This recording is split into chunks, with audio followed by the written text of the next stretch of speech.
we're going to learn a little bit about Zach. You guys got to know a lot about Zach at this point, so it should be really, really easy. Welcome. Here we go. We're going to learn 5 facts about Zach. Here we go. Fact number 1, you are married to Danielle. There's Zach and his beautiful wife, Danielle. 10 years this week. 10 years. Great job. Congratulations, sir. All right, fact number 2. Zach, you have 2 boys. How old's the youngest? So I have a 3-year-old and a 3-month-old. Ethan and a Gopher. And this is where y'all go, oh. All right, so here we go. Number 3, Zach, what are you addicted to? I am addicted to Mountain Dew. So they say, I think a person's 80% water or something. I'm probably at least 30% Mountain Dew. You're all sugar then, huh? Yeah, are you still working on one this morning, or did you already? I actually polished one off this morning. Yeah, he had one for breakfast. Yeah, donut and Mountain Dew for breakfast. All right. So you have a great pastime here, Zach. What do? You play games. Yeah, so I play lots of games. I got the PS4, the Xbox One. Play a lot of board games with friends like that.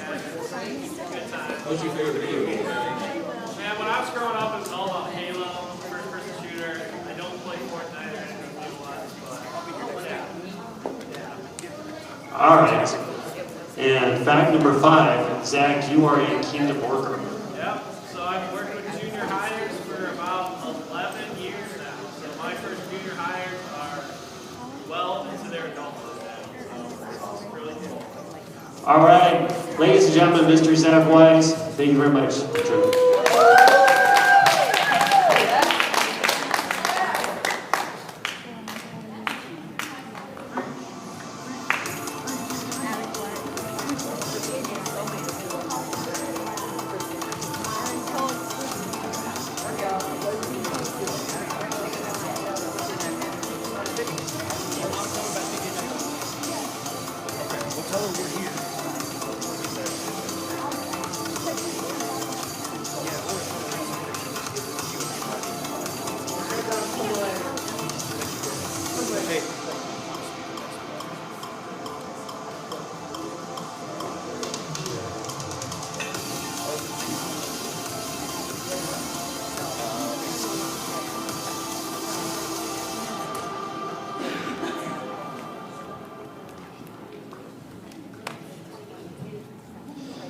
Alright, so I get to wrap up this series that's called At Odds, which is really looking about the topics of science and faith.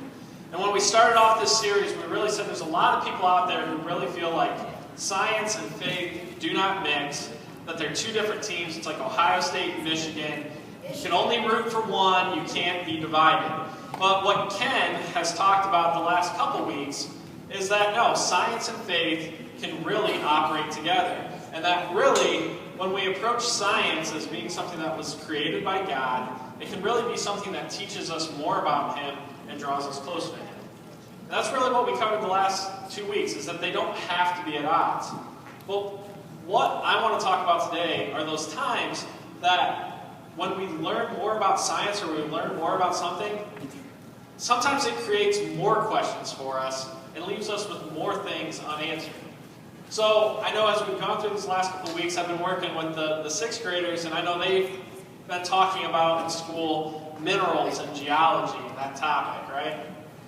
So it's one of those things that, you know, you learn about these rock formations that are millions and millions of years old, but then you come to church and they say, well, the Earth's like 5,000 to 6,000 years old. What do you do with that when it creates those questions of, well, what's really true then? Or what about the miracles that are in the Bible, right? The Bible is full of miracles. Jesus performed miracles, like walking on water. Like the Bible says Jesus walked on water. How would you do that? Like there's the law of, buoyancy in science. It says, if I tried to walk on water, I would sink. How did Jesus do that? How does that work? It creates questions. Or what about dinosaurs, right? Like if you're in church, you learn that God created the earth in 7 days. Where do dinosaurs fit into that? Like scientists say that dinosaurs were millions of years ago and that an asteroid killed them all and they were around before humans even existed. existed. What do we do with those types of questions that come up? Maybe it's a different topic. For me, one of the things when I was your guys' age that just really baffled my mind, that really just kind of caused me some sleepless nights, was the concept of like eternity. There's a song that you've probably heard if you've gone to a church called like Amazing Grace. One of the verses that's in there talks about when we've been in heaven for 10,000 years and more. Like 10,000 years? Like most of us have barely been around for 10 years, no less 10,000 years, no less forever. How does that work? It's just something that I cannot understand. I don't understand how it works.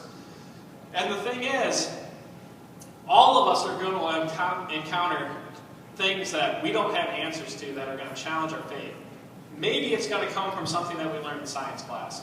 Maybe it's going to be something that we don't understand how it works in the world. But it can come from a lot of different areas too.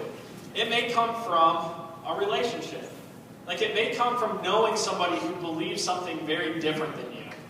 Like maybe you have a friend who believes in a different religion or doesn't believe in God, and the questions that they ask you, the things that they bring to you, cause you to question your faith or challenge you on it. Or maybe it's questions that you have about God that maybe aren't scientific, but they're more spiritual. Like, how come that prayer that I prayed, God didn't answer it? Or how come this bad thing happened to somebody that I care about? Regardless of what it is, if you have a real faith in God, it's going to be challenged and it's going to be tested. And that may be a weird concept to hear coming from someone talking at church, that your faith is going to be challenged and that you may have some doubts or questions that you don't have answers to in your faith. So what do we do with those kind of things? Well, this isn't a new thing. If you look at the Bible, there's lots of examples of people who have had their faith called into question or their beliefs questioned. And we're going to look at an example of one that happened while Jesus was actually still here on earth. We're going to look at this passage in John chapter 9. So John is one of the books of the New Testament. And this chapter 9 is a really cool chapter that I'd encourage you to read on your free time if you have. Basically what happens is there's this man who was blind from birth. So this man never saw anything a day of his life. He was born blind. And Jesus comes across this man and he spits on the ground, scoops up the dirt, makes it into this mud, puts it on the man's eyes, and says, go wash your eyes off in this pool, and you'll be healed. And the man does this, and he is able to see. He can see for the first time in his life. He was born blind, but now, because of Jesus, he's able to see. So when we look at this story, this is where it picks up. It says, the man's neighbors and those who had formerly seen him begging on the street asked, isn't this the same man who used to sit and beg? Some claimed that he was, others said, no, he only looks like him.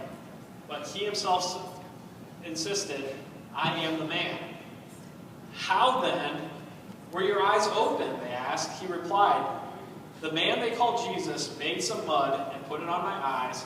He told me to go to Siloam and wash, so I went and washed, and then I could see.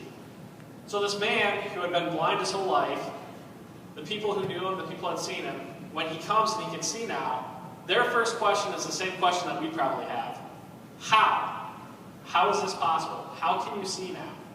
Like, that's one of those things that in this world, if you're blind, you don't usually just automatically start seeing again. Like, how does this work? And a lot of people were doubting the possibility of this even happening. They're like, this can't be the same man.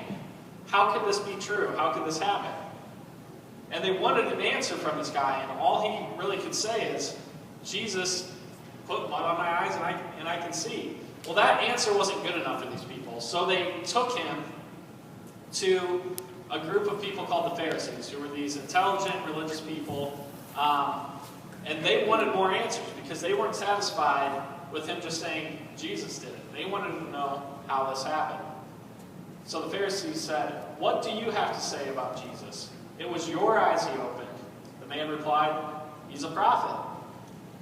They still did not believe that he had been blind and had received his sight until they sent for the man's parents.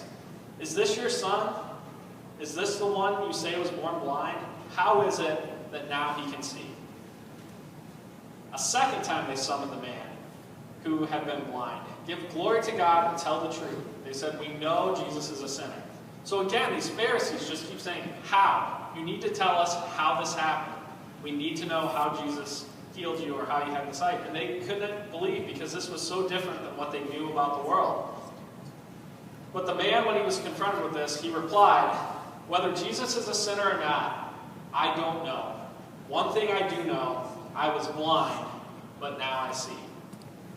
So we look at this story as an example for us that this man didn't know how Jesus healed him exactly. He may not have known very much about Jesus either. This just says that Jesus came across him and healed.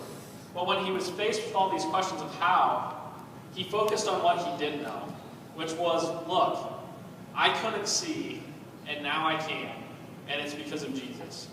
Basically, he didn't let the fact that he didn't have all the answers about Jesus, that he didn't have all the answers about how exactly he was healed, prevent him from knowing that Jesus changed his life. And that's really the message that I want us to take away from this too. When we're faced with questions or challenges that maybe we don't have the answers for, that doesn't have to be a barrier or a roadblock from us moving one step closer to Jesus or having a relationship with him. Because the thing is, science can explain a lot of things. And like we talked about the last couple of weeks, science can actually help explain a lot about God and his awesomeness.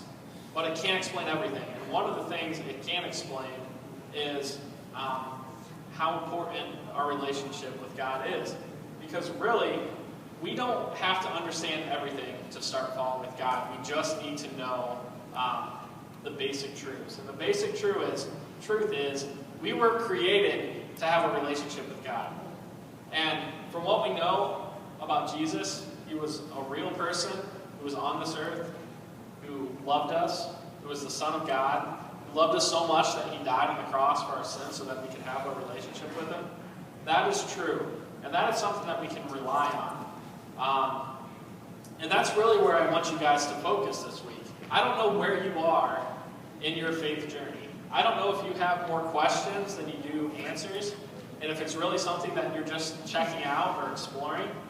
Or maybe you're someone who says, look, I do have a relationship with Jesus. I do trust in Jesus. Wherever you're at, really what I want you to do is focus on taking one step closer to learning something new about God this week. So as we go into small groups, we're going to talk about what are the things and questions that maybe you struggle with that you don't have answers with, and where are you in your relationship with God, and what's something that you can do to take one step closer to learning more about God.